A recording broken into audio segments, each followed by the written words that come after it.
Hey guys, welcome back. Driving home, figured I would talk about something that I find rather interesting that happened recently. It has to do with dealing with the public.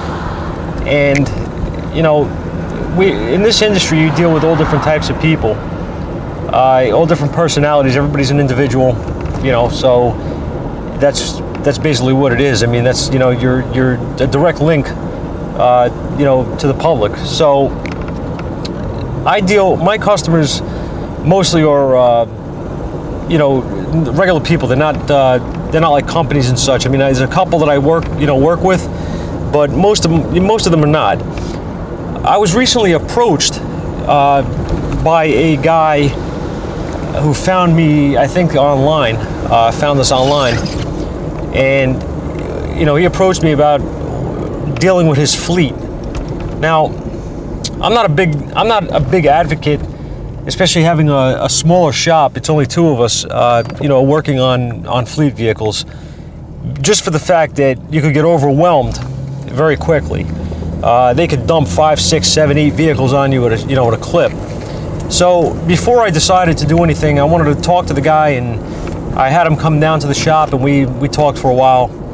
You know, I explained to him that I cannot afford to do anything where I'm going to be putting tons of money out and then waiting to collect on the bills.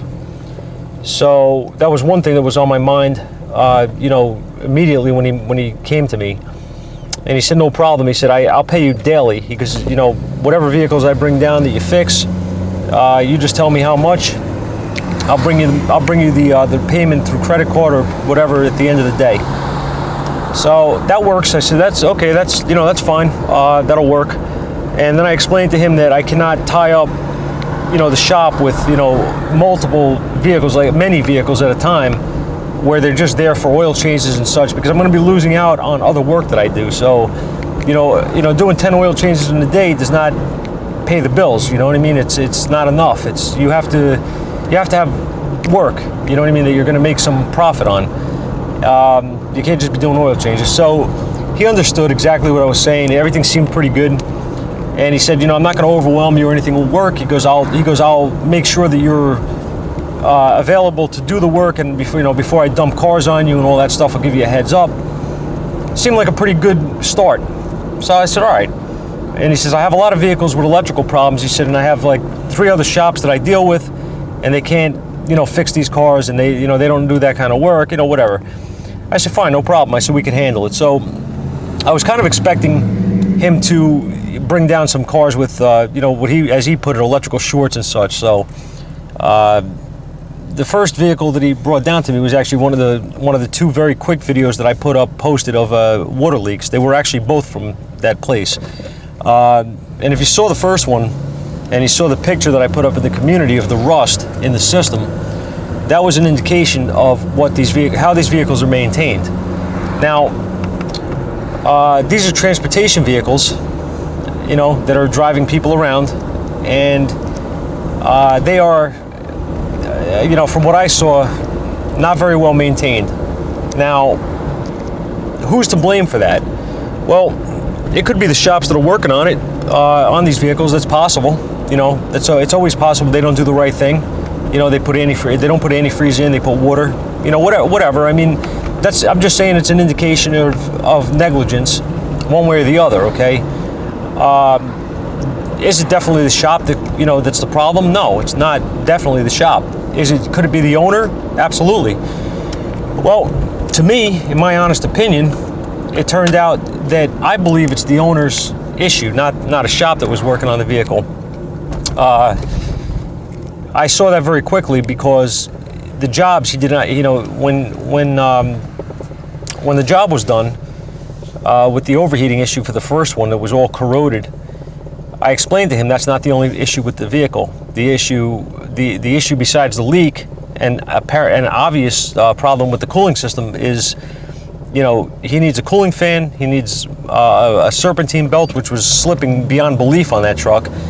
And, you know, at that point, as you know, providing that there's no other issues that come up, like a blown head gasket or, you know, cracked heads or anything like that due to overheating this thing and the shape of it, you know, that's what he needs. That's what I see broken. He didn't want to spend the money on it. So he paid for the leak repair and, you know, that stuff, and that was it.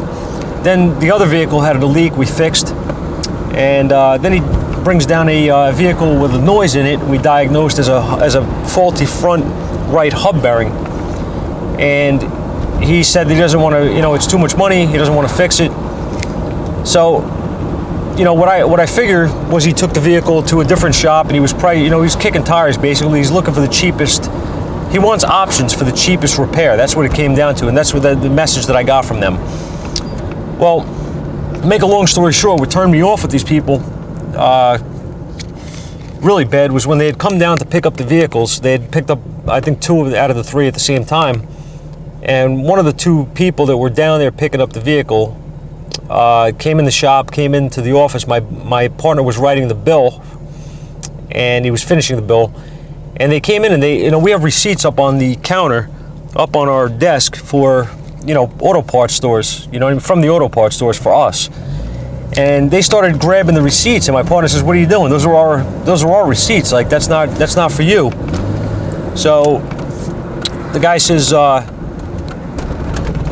"Well, you know, wow, this guy puts his lights on to turn." Anyway, you know, the girl that was with him says, "Oh no, I want to see these receipts." So my partner says, "They're not your receipts. They have nothing to do with you. They're for us." So he grabs the receipts and he puts them underneath my, you know, our keyboard, and he's you know, continues to finish the bill.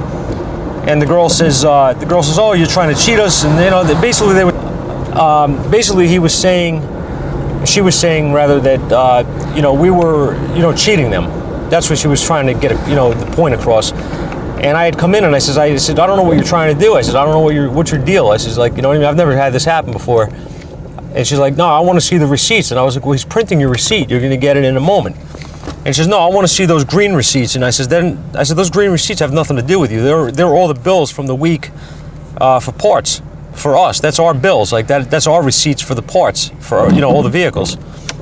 She says, "Well, why can't I see them?" I said, "Because they're none of your business." I said, "I don't come into your office and you know, look at your receipts." I said, "That's none of your business."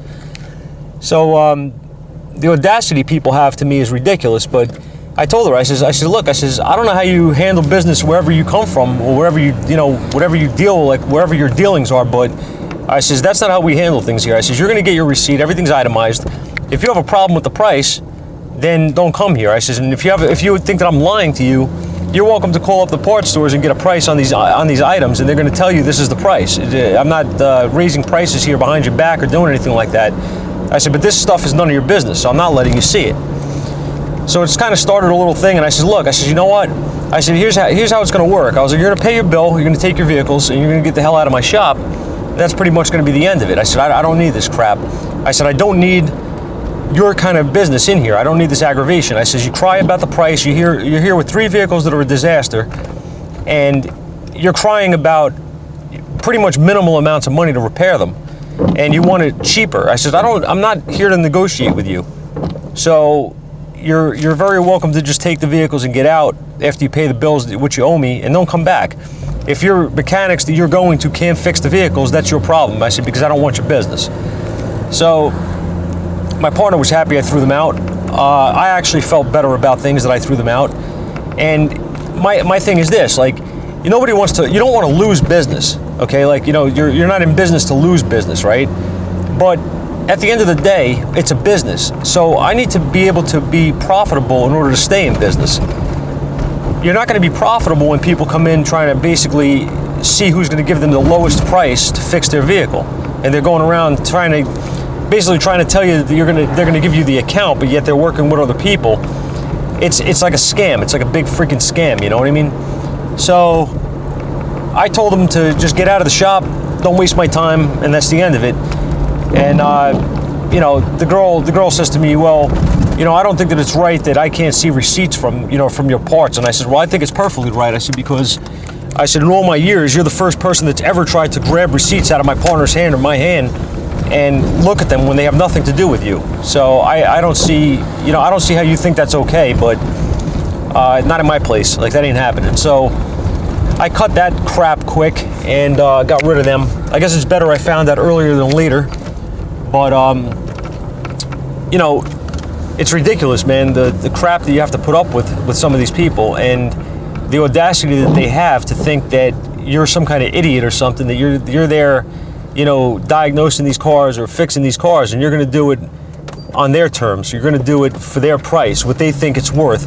If it was up to them, you'd be paying them to fix their damn vehicles, you know what I mean? So I don't know how some of you guys deal with stuff like this, if you guys shy away from those kind of you know, fleets that are kind of shady, low-end crap people, but that was my experience with it, and I want nothing to do with it. I have accounts with other people. I have a couple of you know, small accounts, but they are reliable. They trust me 100%. They know that I would never lie to them or screw them with money. And when they come to me, they know that when they leave, their truck or their car is safe, and they're going to be, you know, they're going to, whatever it was there for was going to be repaired properly. So that to me is worth its weight in gold. You know what I mean? Having customers like that. This was a big, relatively big operation for a small shop like me. There were like 250 vehicles total that they own. So they would have kept me busy. But a friend of mine once told me, in this business, he was a guy that's been in this business for a long time, and he had a way with words. And he said to me one time, this type of incident had occurred, you know, at the shop we were at with a customer. It was a single customer, and I says to him, I says I didn't want to lose the job, so I lowered the price to do it and this and that. And he looked at me and he goes, if I'm working, he goes, I'd rather go home broke than go home broke and tired. And that had to be 20 years ago. And you know something? Those words stuck in my head. And dude, does it make sense, man? Like, I mean, if I'm going to work on somebody's vehicle and literally still go home broke, what the hell is the point? You know what I mean? If I'm not making a profit and I'm not getting anywhere, then what's the point? So, Jimmy, if you're out there watching, you're probably not, but if you are, you were right. You were right. It's not worth it sometimes. You have to know when to cut ties with certain people and not deal with them, because all they're going to do is waste your time. You're not going to get anything out of it. This business needs to work both ways. The customer needs to be happy, and the shop needs to be happy. So, you could make money in this business without ripping people off. You don't have to rip anybody off. You just got to be honest and do the right thing. But the customer needs to be understanding in the sense that things are not free. If you have that understanding between both people, then things work out. When you don't have that understanding, then not so much. But my thoughts are, like I said, I'd rather go home broke than broke and tired. So, I think I did the right thing. But maybe you guys got a different opinion. Leave your comments down below. Share your opinions. I appreciate it, guys. Thanks for watching. I'll catch you soon.